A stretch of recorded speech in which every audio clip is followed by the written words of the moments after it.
அடுத்து இந்த படத்தோட அந்த ஸ்க்ரீன் பிளே மூவ்மெண்ட் அல்லது நரேஷன் அது எப்படி இருக்குது அப்படின்னு சொல்லி பார்த்தோம்னா, படம் ஆரம்பிக்கும் போது ஒரு யூஷுவல் அல்லது பழைய பேட்டர்னில் இருக்கிற மாதிரி நமக்கு தெரியும். ஒரு ஹீரோ, அதுக்கப்புறம் ஒரு பிரச்சனை, அதுக்கப்புறம் வேற விஷயம் நடக்குதுன்னு சொல்லிட்டு அப்படி ஆரம்பிக்கிற மாதிரி இருந்தாலும் அடுத்தடுத்து ஒரு வேற வேற இடங்கள் நோக்கி கதை நகர ஆரம்பிக்குது. என்னதான் ஒரு யூஷுவல் பேட்டர்னில் இருக்கிற மாதிரி இருந்தாலுமே கூட ஃபர்ஸ்ட் ஹாஃப் வந்து ரொம்பவே இன்ட்ரெஸ்டிங்காக தான் இருந்துச்சு.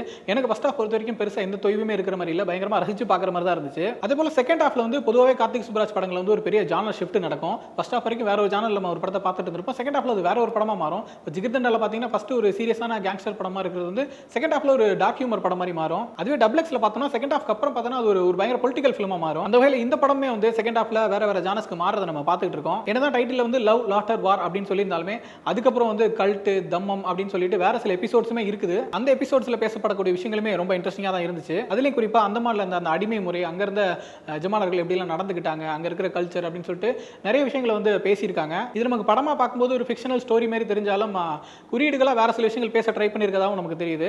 குறிப்பாக சொல்லணும்னா செகண்ட் ஹாஃப்ல வரக்கூடிய நிறைய காட்சிகள் வந்து இலங்கை படுகொலை ஞாபகப்படுத்துற மாதிரியுமே இருந்துச்சு. இந்த படத்தில் வரக்கூடிய ஒரு சர்வாதிகார மன்னன், அவனோட பையன், அவங்க எப்படி மக்களெல்லாம் கொடுமைப்படுத்துறாங்க, கொலை பண்ணிட்டு இருக்காங்க, அவங்களை காப்பாற்ற போற ஒருத்தனுக்கு வரக்கூடிய அந்த பொலிட்டிக்கல் பிரஷர் அப்படின்னு சொல்லிட்டு நிறைய விஷயங்கள் நான் சொன்ன மாதிரி இந்த இலங்கை படுகொலை ஞாபகப்படுத்துற மாதிரி இருந்திருக்கு. அடுத்ததான் இந்த படத்தில் வந்து இந்த படத்தோட அனௌன்ஸ்மெண்ட்ல இருந்து த ஒன் அப்படிங்கிற வார்த்தையை வந்து தொடர்ந்து டேக்லைனா யூஸ் பண்ணிட்டே இருந்தாங்க.